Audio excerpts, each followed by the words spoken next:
वजीर रेलवे ख्वाजा आसिफ ने ट्रेनों के किरायों में इजाफे का इंदिया दे दिया। कहा कि रेलवे के फौरी 40 अरब रुपए की जरूरत है। इस खबर को सुनाने के बाद ख्वाजा आसिफ ने सूरत हाल का मलबा पिछली हुकूमत पर डालने की गर्दान शुरू कर दी। कहा, हम IMF को अलविदा कह चुके थे, IMF को वापस पिछली हुकूमत लेकर आई, बारूदी सुरंगें बिछा कर चले गए।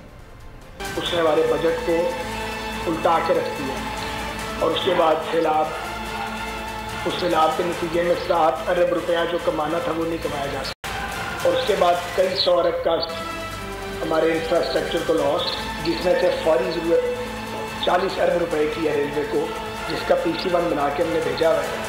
लेकिन जाहिर है वहाँ भी माली हालात ठीक नहीं है, तो अभी तक ना तो 40 रुपये मिले हैं 40 अरब में से और ना ही 7 अरब का जो रेवेन्यू लॉस था उसमें से हम कोई पैसा ले सके हैं, क्योंकि ज़ाहिर है फेडरल गवर्नमेंट पर भी बहुत ज़्यादा माली दबाव है इस वक्त। मैं ये मेरा वादे करना चाहता हूँ कि इसकी वजह से रेलवे को अपनी पेंशन और सैलरीज की अदायगी में रुकावट आ रही है और डिलेज आ रहे हैं। खूने नाहक बहुत पी चुकी ये जमीन,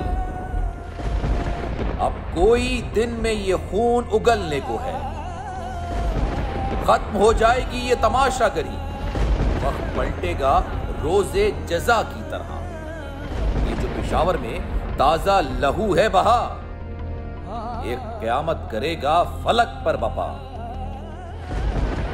गम की सलमनाक घड़ी में बोल सानह पेशावर में शहीद होने वालों के लवाहिकीन के साथ।